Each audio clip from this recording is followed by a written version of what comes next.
నేను మానవుణ్ణి, దేవుడు వేరే ఉన్నాడు అనేటువంటి అభిప్రాయం ఉంది. ఇంచుమించు 99% ఈ అభిప్రాయం ఉంది. అందుకే మానవులు నేను మానవుణ్ణి కాబట్టి నాకు కష్టాలు వస్తున్నాయి, నన్ను రక్షించేది ఆ దేవుడే అనుకుంటూ రకరకాల మతాల్లో రకరకాలగా ఆ దేవుణ్ణి ఆరాధిస్తున్నారు. కొంతమంది పూజిస్తే మరి కొంతమంది ప్రార్థిస్తున్నారు, మరి కొంతమంది నమాజు చేస్తున్నారు, ఇంకా కొంతమంది భజనలు చేస్తారు, రకరకాలుగా ఆరాధనలు చేస్తూ ఉంటారు. ఇంచుమించు అందరి ఉద్దేశం ఒక్కటే, నేను మానవుణ్ణి, దేవుడు వేరే ఉన్నాడు అనేదే వారందరి యొక్క అభిప్రాయం. కానీ వేదాల్లో స్పష్టంగా పేర్కొనబడింది, అహం బ్రహ్మాస్మి అంటే నేనే ఆ భగవంతుణ్ణి అన్నదే దాని అర్థం. తానే ఆ దైవమై ఉండి వేరే ఎవరినో ఆరాధిస్తున్నాడు.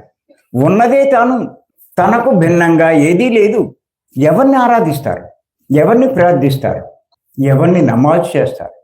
అందుకే పత్రి గారు అంటారు, దేవుడా దేవుడా దేవుడా అనేవాడే దేవుడు అని పత్రి గారు మనందరికీ బోధించారు.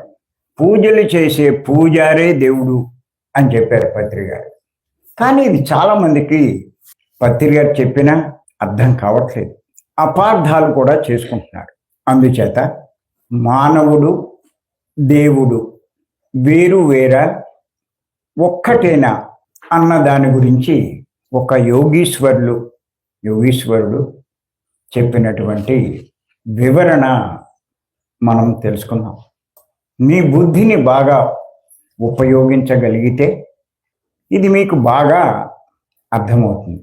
మీ బుద్ధి ఉపయోగించుకోలేకపోతే ఇది గందరగోళం కిందే ఉంటుంది. అందుకే నేను చెప్తూ ఉంటాను, బుద్ధిని పెంచుకోండి. విన్న ప్రతి విషయము బాగా లోతుల్లో వాటి అర్థాన్ని గ్రహించగలుగుతారు. ఎందుచేతనంటే మనం చాలాసార్లు చెప్పుకున్నాం, మనమంతా ఒక పూర్ణాత్మ నుంచి కానీ మూలాత్మ నుంచి కానీ విడివడిన అంశాత్మలం. ఈ అంశాత్మ ఒక శరీరంలో ప్రవేశపెట్టబడింది. శరీరంలో ఎప్పుడైతే ప్రవేశపెట్టబడిందో ఈ అంశాత్మని జీవాత్మగా పిలుస్తారు. అంటే జీవుడిగా పేర్కొనబడింది. జీవాత్మ అన్న జీవుడు అన్న ఒకటే.